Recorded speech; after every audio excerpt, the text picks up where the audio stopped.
What's going on, gentlemen? That's right.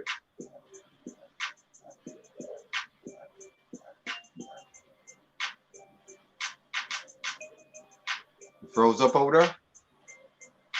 Can't hear you. I'm here. Yeah, I'm talking about Jermaine. You froze up, I think. You might have to go out and come back in. If you can hear me, I can't see you guys. We can hear you though. And see you. Hold on. Let me see if I can go out and come back in.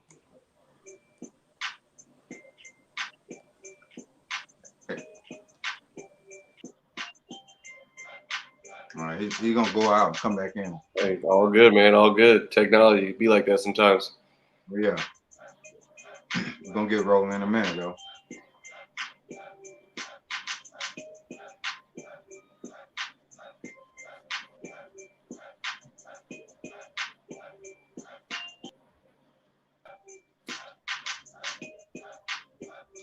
I see you with your studio. All right. All right, what you got, man?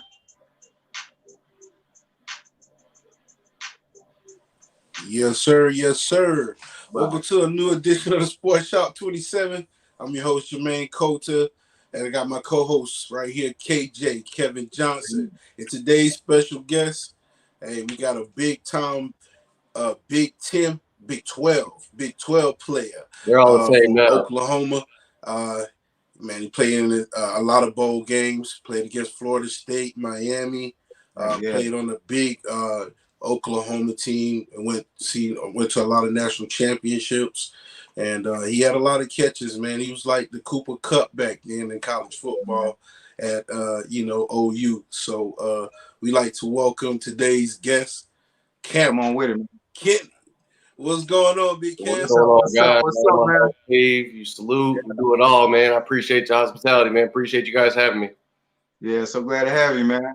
Yes, sir. Yes, sir. Sorry for the technical difficulties and things of nature. But let's get right into it. Let everybody know where you're from and a little bit about your background. From the suburbs of Atlanta, about 30 miles north, in between Lawrenceville and Tequila, Georgia. Had the opportunity to go to high school. Graduated in 2007. Okay. Cool. Hey, so what age you started playing sports, man, and what sport was your first love? Oh, man, it was soccer. Soccer all day. Soccer was the best way to fundamentally get your feet right. And then I had the opportunity to get onto the football in middle school, but soccer was definitely that first love for sure. Hey, that's what's up, man. Okay. So what age did you start playing football or any other sports? I mean, talk about your journey with soccer first, and then talk about the next sport that you played. Well, I mean, soccer was starting out in the neighborhood, neighborhood before elementary school. Didn't really have the funds to go play soccer, so then I was able to eventually get on a soccer team. Had parents, coaches look out for me, pay for my soccer training and all that. Didn't have the opportunity to make actually payments on it. But we worked something out, and then I actually got the opportunity to start playing football in 6th grade. Had different color cleats, had soccer cleats my whole life. I just looked different out there. I had 3 different color helmets. I was just that guy that didn't have it, didn't know what he was doing, but I made it work. Hey, what position you started off in football though? It was defensive back for sure, and kicker. Kicker was my specialty. I was a kicker growing up, definitely playing soccer.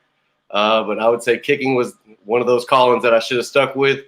But unfortunately, kickers weren't the cool guys growing up where I was from.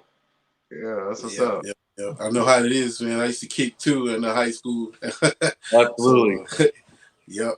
Going through those camps and kicking all those punts, man, your leg get tired after a while. For real. I couldn't throw. I couldn't throw the ball. Like, oh my God, my leg's about to go numb. All day, every day. Yep. So talk about playing defensive back, in the 6th grade and actually just switching sports. Talk about that, switching cultures a little bit too. Talk about that a little bit. I would definitely say they go hand in hand. If you're able to do something with your feet, you can definitely do it with your hands. And I think that's the first thing I would tell kids is playing sports.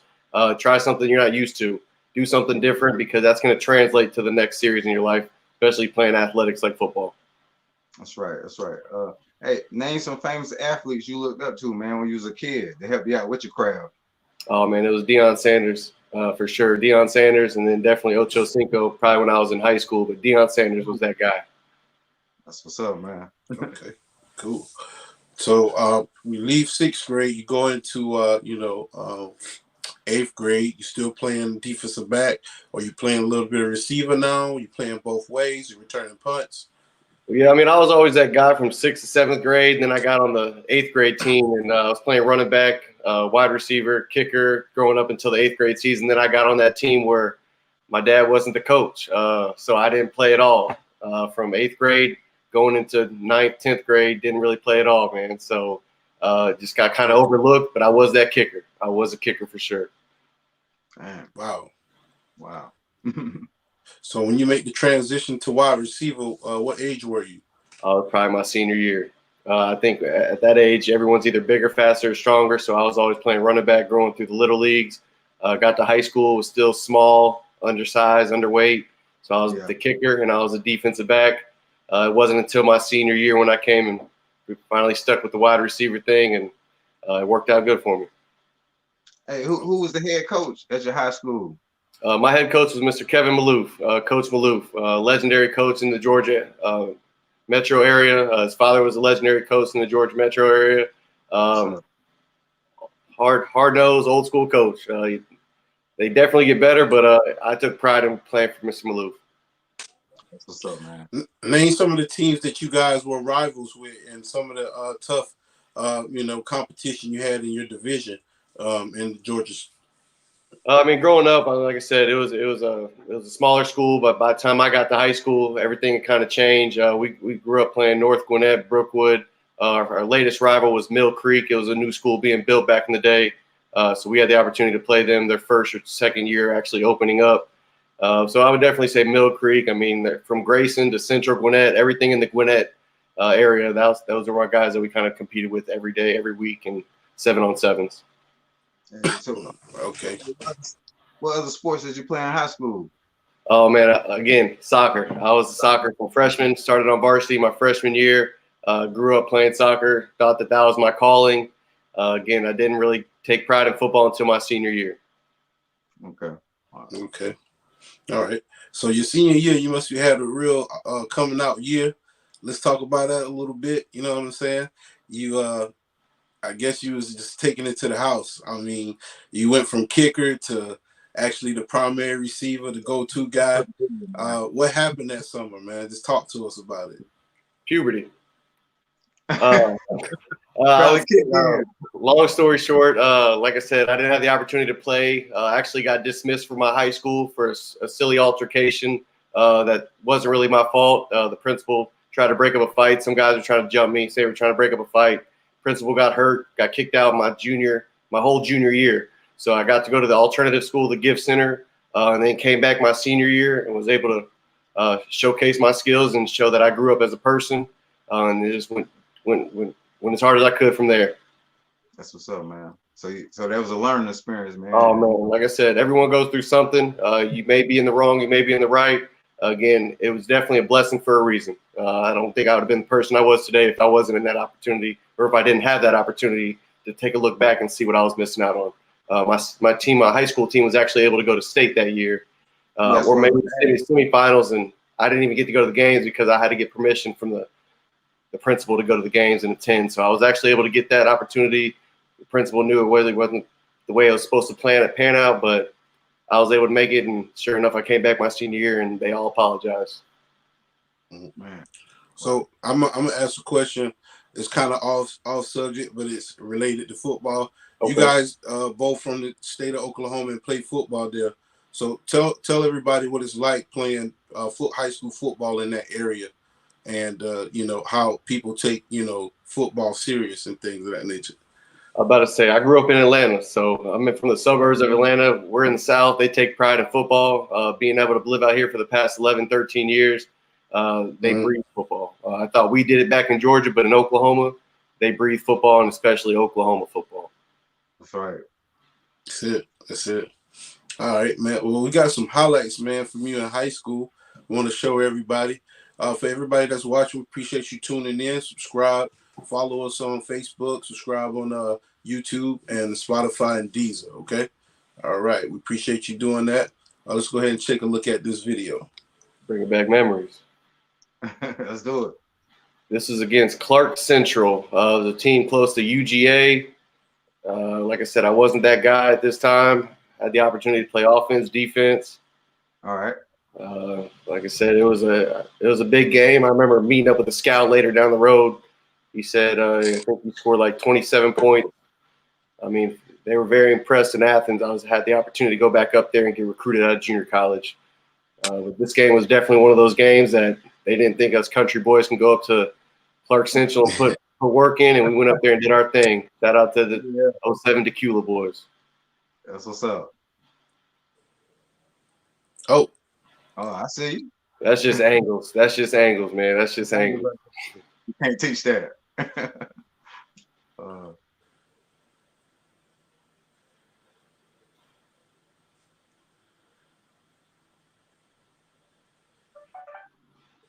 Definitely had Pedialyte at halftime. Cramping up. Playing both ways like that. Okay. Man, it would be tough. Like I said, I don't know how you're able to do it, but I guess being youthful it helps out. Oh, blow them up. Yeah, I see. What ranking was this team you're playing against right here? This is actually when we went down to 4A. They were definitely one of the stronger 4A teams, so I couldn't really say that they were ranked or anything like that, but we came from that state playoff appearance the year before, but then we dropped down levels because of the new Mill Creek School. So this was probably one of the better teams in the area. Again, everyone was brand new. Nobody knew anything about this school. But this was one of the tougher, quicker teams out at that time. So we had to go in and show what we can do. That's right. This is making me tired. I think it was Georgia Military Academy that came and talked to me after this. Whenever I was in high school, was the only people I had come and talk to me was Georgia Military and Dean Community College. Wow, that was a bad snap. So did you play any All-Star games? I was actually somebody was able to call out of the All-Star game in Georgia, North versus South All-Star game. So I had an opportunity to join one of my teammates, Cole Brody. He was a running back, and I actually got the opportunity to join him last minute because somebody canceled. So I was able to make it happen. Wow, you went from just being a kicker, you only come on the field when it's time to kick, to being an all-state player, playing in the All-Star game. At that time, you said you had Georgia Military looking at you. When did OU and other teams started looking at you? Was it after the All-Star game, or was it after the season? Well, like I said, I only had Dean Community College. It wasn't until I was in junior college I had the opportunity to figure out where I wanted to go.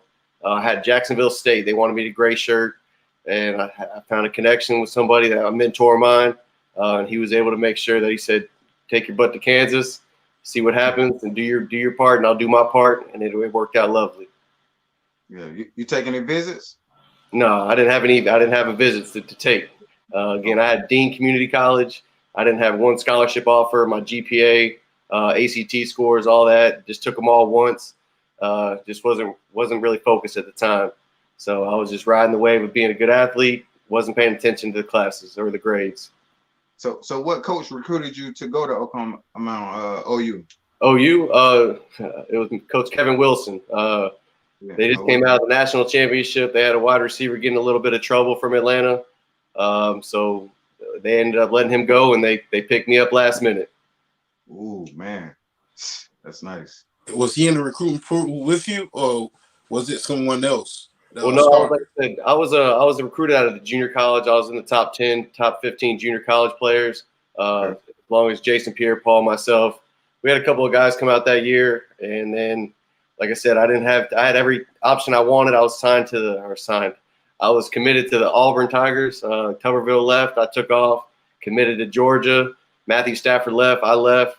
So I actually had the opportunity. Oklahoma came, so it was either Matthew Stafford or Sam Bradford, and Sam came off the Heisman, so I was on my way to Oklahoma. Dang. There you go. So, yeah, man. So talk about your experience at Oklahoma, the first day of school. Who's the guy that embraced you? Say that again? the first day of school on campus or at practice, who was the first guy or first person that embraced you? Oh man, probably my roommate. Coming out of a junior college, I roomed with a freshman at a Norman High School. He was a kicker. I had to stay in the dorm for 2 months for the summer workouts, but I was able to actually go to my own apartment after that. But I mean, it was just right off back, the person that you're forced to live with. As a young kid, I'm coming out of a junior college. He's coming out of a walk-on from Norman High School. So I mean, it was just, I mean, game recognized game. I mean, he didn't get the opportunity to play further than that summer, but anybody you meet, game always recognized game. So I think it worked out good, but I was there 2 months before I went to class. We were there all summer, 5 a.m. workouts before the sun rose, with media and everybody checking out Sam Bradford, and they considered me a junior, so I had to do everything the juniors did. So did you play right away, though?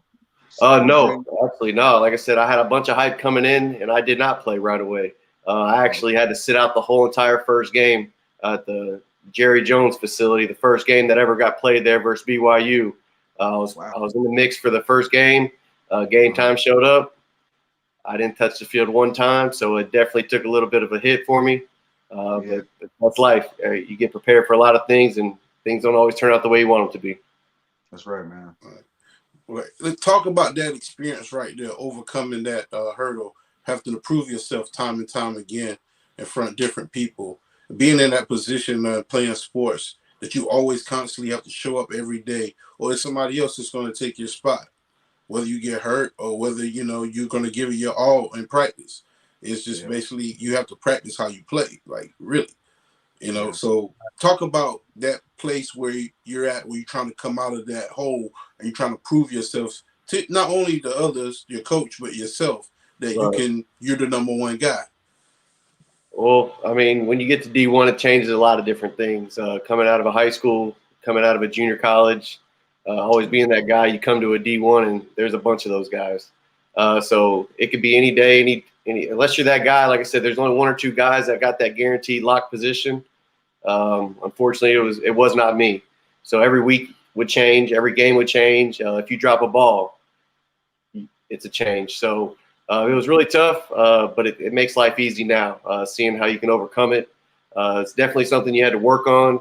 I only had 2 years to come in and make an impact on a team, and it was tough. It definitely was tough. I think I said my neck still hurts from looking at the Jumbotron the whole time at the Dallas Arena because it's a big screen. I sat that whole game and got humbled real quick. My mother, all my family was there, and they had to watch me experience how that worked. But it worked out. Like I said, I didn't have the career I would always wanted to have, but there's a lot of ups and downs that people don't see behind closed doors that makes the people that we are who we are today. Yeah. Hey, talk about some good defensive backs you had to face in your conference, man, each week. I mean, top off the back is Dominique Franks, Brian Jackson. Those are our guys that came in off the national championship team that following year. Dom Franks got drafted by the Falcons, but in the conference, I didn't see nobody. All I saw was the 4 pictures that they held up in the conference room, and I looked at their faces, and they were just another player. It didn't matter who they were, but I could say maybe the best one might have been Sam Shields or Smith from Colorado, who played with the Ravens, Jimmy Smith. Those guys have obviously made a great career out of themselves, but I got what I needed to out of them. Okay. All right. So let's talk about some of the wins, some of the your best games. You know, talk about some of your favorite games, some of your favorite teams to play, and why they were some of your favorite teams to play. Coming from Atlanta, junior college, coming with a bunch of guys that are from the state of Florida. That's one thing that they always say. You go to Oklahoma because you can't handle the Florida speed or the South speed. So I enjoyed doing that. So I had my first season, my first year out of my junior year. The only touchdown I had the whole year was in Miami. I think I had maybe 4 or 5 catches for 100-something yards and a touchdown on Sam Shields. That was my coming out game. Going down to Miami with my family coming into town. And some of my junior college guys from Florida to watch me do my thing on the University of Miami is pretty special. All right, cool.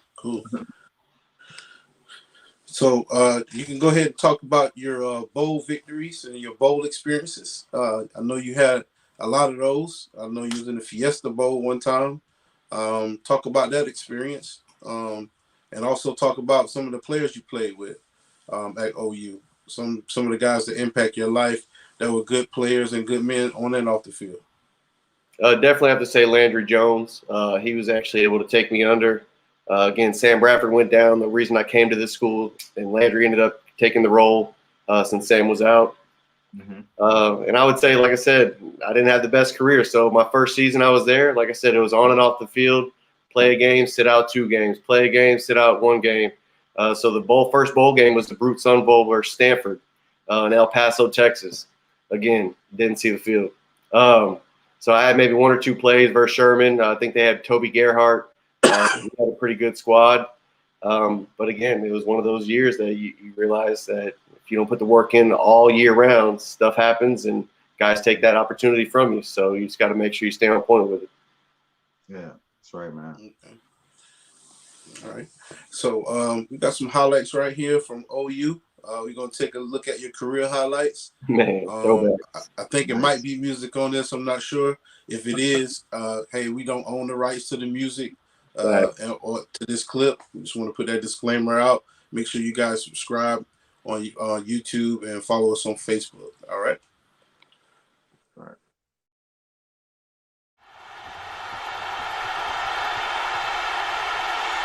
Fires for the first down. Got it. Kenney. Cameron Kenney in a foot race. 40, 30, 20. Cuts for the end zone and puts it away for the Sooners. Oh, my. What a play. 86 yards when they had him backed up in 3rd and long.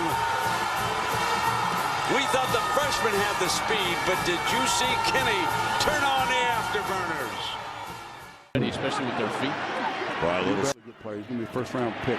Man, he's got Kenney wide open. Cameron Kenney coming off his best game as a Sooner takes it inside the 45. Cameron Kenney, one of the 2 deep men for the Sooners here. Short kick, fielded by Kenney on a hop. Has some running room. Down the sideline, up to midfield, and the hurdles out of bounds at that point. And Oklahoma will have great field position. And inside the 20 down to the Jones is just slowing things down and taking exactly what the defense is opening. And Kenney battles for the first down and has it inside the 10, out at the 8. It stopped on its second possession, the big statistical edge to Oklahoma. That will continue with another big play and a touchdown for Cameron Kenney. Florida State wasn't even lined up properly there. They're having trouble with this tempo as well. Landry Jones on target to Cameron Kenney. Everybody's picking the pace up right now. The Sooners have them on their heels right now. Right down the seam, wide open. James Hanna.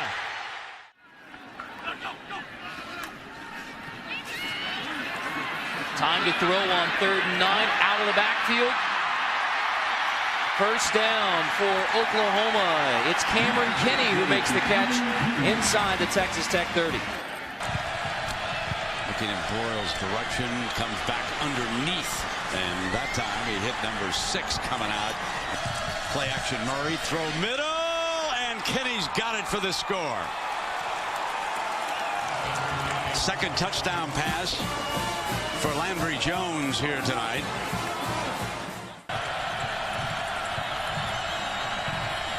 Put it up. Find a seam. Across midfield is Kenney again. What a difference he has made.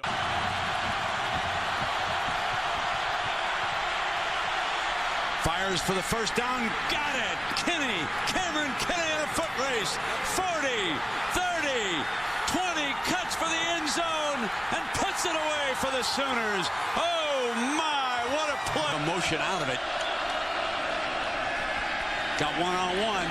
Nakamura, they'll throw against him, and a great move that time by Cameron Kenney. Kenney drove off number 21 and came back for the complete.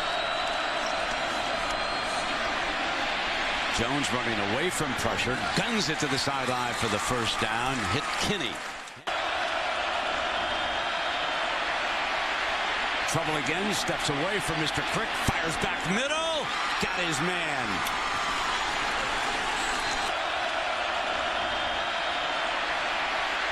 Trouble again, steps away from Mr. Crick, fires back middle, got his man.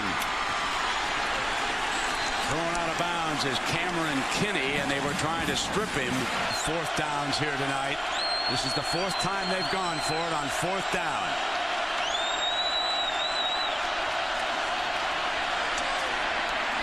And they make it again with Kenney.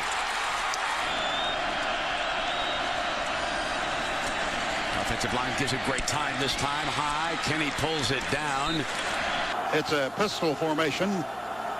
Murray and pistol, the top goes to his left. Pass upfield thrown. Caught by Kenney at the 37 and the 40 and a first down, it appears. From the Oklahoma 19-yard line. Landry Jones looks to his right, throws a pass. Caught by Kenney after juggling it. He caught it and then picks up across the 30-yard line. Playing the snap to his right. It's Moses Madu back to pass. Landry Jones fires a pass far side. Caught by Kenney and out of bounds for the first down. A perfect pass that time by Landry Jones. Formation from the 26, 2nd and 10. UConn 26. Landry Jones. Blitz, pass, caught by Kenney at the 20, down the 15, breaks another tackle, gets down to the 10 inside. Quick snap for the Sooners. Back to pass. Have a man wide open, long pass downfield, caught to the 20, to the 15, to the 10, to the 5. Touchdown, Oklahoma! Nasty. Oklahoma. Moss. High definition just changed our lives, hasn't it? Yep. So you burn a lot of guys. You know, who's the hardest defense? I know Prince Akamuro was probably like the top defensive back in the nation during that time. Didn't he get the award for that? He was, but he was probably the nicest guy I ever met. After the game, I think he knew he was out of there, but he was like, "Man, great game, good job. You're a hell of an athlete." He may not even cuss. So he was a very, very nice guy. Definitely was brought up the right way. But yeah, man, he made a great career. I think he played 10 years, 3 different teams. So it's good to see those guys, especially succeed and know that I did work for them. Yeah, man. Yes, sir. So you had a great career at Oklahoma. You know, ups and downs, part of life, part of career, football, Absolutely. Anything we do. You know, challenges and things. So talk about going into the NFL draft or in the combine.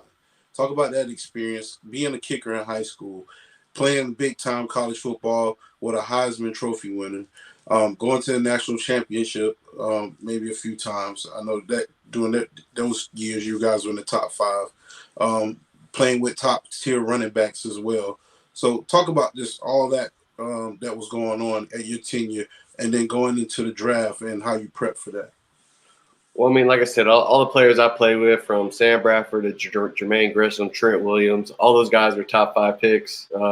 So they already had everything set up. All we could do is look at them and, hope to be in their shoes, really. But, the guys that you play with, they're human just like us. Some have had easier paths. Some have had a harder path.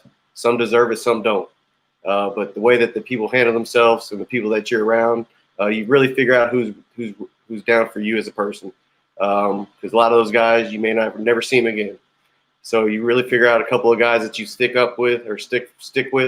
And I'm still in a group message today with all my receivers in the same room that, we might have animosity too, but these guys still communicate every day, and they're watching games, talking less about everybody. So it's cool to be able to see that nowadays, especially being an adult outside looking in. You can appreciate it. Oh, yeah, most definitely. All right. So going into the combine, or did you go into the combine? Talk about that a little bit. I did not. I did not get invited to the combine, nor I don't think I was able to get that opportunity. Like I said, I was just another guy going through rotation. I was able to lead the nation in the last 3 games of the season. I think that's when I finally came to. It's just disappointing that I only had 2 years to make a name for myself. So I was able to get that done in the last 3 games. Thanks for my quarterback and my teammates giving trust in me. But I didn't have that opportunity, so I still thought I deserved that opportunity. So I left school early. Left school 9 hours short. Went back to Atlanta to train. Got the opportunity to train with Terrence Mathis for a little bit, and then I switched to a track coach, Paul Doyle. He's a track guy for the Olympic team. Tried to get my 40 down. found an agent, agent found me, took a chance on me. Marty McGrid, shout out. And he actually came into Atlanta, flew down, and said, let's take a chance on you. Not a lot of guys would. He was a guy that took a lot of free agents. And I got the opportunity to go to Pro Day. Had one goal in mind, to run a 4.4, and I was not able to get that 4.4. So I was able to clock 4.5 all 3 times. And again, it's all about running that 40. I wish I could stand up to run instead of getting in a stance. I just couldn't get out of that stance. But I did good.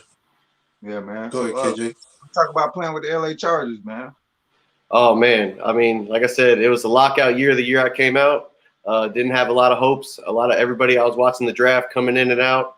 I was marking names off the list. I had 2 guys get drafted right underneath me in the rankings. So definitely a disappointment, but I had 10 minutes to decide if to be a free agent for the Atlanta Falcons or the San Diego Chargers. Me being from Atlanta, definitely didn't think I needed to be at home. Figured I'd take my butt to California and make a name for myself out there. They didn't have any big time. Excuse me. The only person I think was big time that I didn't know was big time because I never seen the Chargers was Malcolm Floyd. That was one gentleman that took me under his wing. He kind of knew my background, and he took me under his wing. But when I got there, they signed 3 other veterans from Patrick Creighton. I mean, that was when we had Bob Sanders, Takeo Spikes, and, of course, Phillip Rivers. But it was definitely a choice I had to make. Definitely felt like that was the right decision. But I didn't want to go back home. I needed to get away. Oh, yeah. I understand. So you get to the Chargers and you played with, a couple Hall of Fame players, notable guys that probably got some franchise records. Did you know? I think LaDainian was gone when you got there, correct? Right. It was Jacob Hester and the young cat from California school. Matthews, brother Matthews. Okay. So yeah, like I said, it was those guys right there. Gatesy, Phillip Rivers. I think that was Bob Sanders last year. So it was a great opportunity. Before the veterans got there, we went about 60, 70 plays a day. So when they got there, I went down about 4 to 5 plays a day. Made it to the last man's cut, and then they cut all the free agents the last game. So part of the business. That definitely wasn't my first experience. So you learn. Did you play any preseason games? I got to play the last minute of a preseason game, so you kind of know how that kind of stands. When you get thrown in there in a 2-minute drill, the last drive, you kind of know what's going on after that last drive. So you got to give it your all. Had an opportunity to make a game-winning catch, ran the wrong route. Scott Tolzien, quarterback, still threw me the ball. Didn't go the way I wanted to versus Seahawks. But again, that's just the way it works. And that next morning, all the free agents got cut. And then after that, I was able to take my butt back home to Atlanta and got the opportunity to go back to the Seahawks later down the road because of that game. Yeah, talk about life. Talk about life after football. What did you got going on now? It's life. So I mean that's the most important thing is you got life. There's something besides football. Not a lot of people can take it. A lot of people go through a lot of mental issues, myself included. Everyone goes through their own thing. I think I found my calling about 4 or 5 years ago. I couldn't get a job at Home Depot. Got a college degree, couldn't get a job at Home Depot. Ended up processing some claims for a little company, and my wife actually got me that job. And next thing you know, that boss man retired and started his own tire and wheel business. So right now, I'm the manager at an R&R Tire Express. We offer wheels and tire payment programs to people that can't afford them to come out of pocket right away. So I've been able to do that the past 2-3 years. Been with the company 6 years. Became a manager in 2 years. So that's my life now is wheels and tires. Never knew anything about cars. That's what's up, man. Okay, cool. So what did football teach you the most? The journey, the ups and downs. You still get to live out a dream at the end of the day. Get to put on the NFL jersey. Get to experience the locker room and conversations with great elites. I know life is life and we all equal humans, but just talk about just accomplishments that you made and all the people that you like to thank along your journey. It'd just be my mother, man. I can name a bunch of people, but without her, none of this would be possible for sure. Football teaches you a lot. It makes you a different character. It builds character. But when all that's gone, that's when the test really hits, and all that training you've done keeps you going to life now. It makes life easy. If you can make it through those workouts, it makes life easy. So life's easy because of it. You appreciate it now looking in. Back then you thought it was a job. But now you appreciate it. You get to see it on TV and you say, man, we were there. But right now it's life. Life's good. Can't complain. Crazy times, but life's good. That's right, man. All right. Any other shout outs you want to give before we head out? Oh man, like I said, Mom Dukes, my best friend Irv, and definitely my wife. Okay, cool. Let the people know actually like your social media handles if you have any. If OU fans, if they want to, hey, you coming to a tailgate? Yeah, I mean, like I said, I'm old school, man. I don't do any of the new stuff. All that stuff just distracts you from what's important in life. So I just haven't been able to follow along with it. The only way you can get in contact with me is through my cell phone number or my mother. She's connected with everybody. She does it all. So all you got to do is type in Patty Roth, Patricia Roth. She'll get you in contact with me. That's right, man. All right, no problem, man. Come on, man. Yeah. Any message for the youth before we leave? Oh man, just have fun. The second you don't have fun, figure something else out that makes you happy. Doesn't have to be sports. As long as you're happy, because a lot of things you take for granted. Sports are always great. It teaches you a lot, brings you around a lot of good people. But at the end of the day, if you're not happy as a person, if you're not having fun, figure something that makes you have fun. That's right. That's it. All right, man. Well, we appreciate you coming on the show, man. Thanks for tuning in, everybody. Make sure you follow us on our Facebook and YouTube and subscribe on Spotify and Deezer, all right? It's not how you start, it's how you finish. Absolutely. And make sure you guys stay safe and wear your mask, all right? See y'all at the top, fellas. Man. Thanks for coming on, man.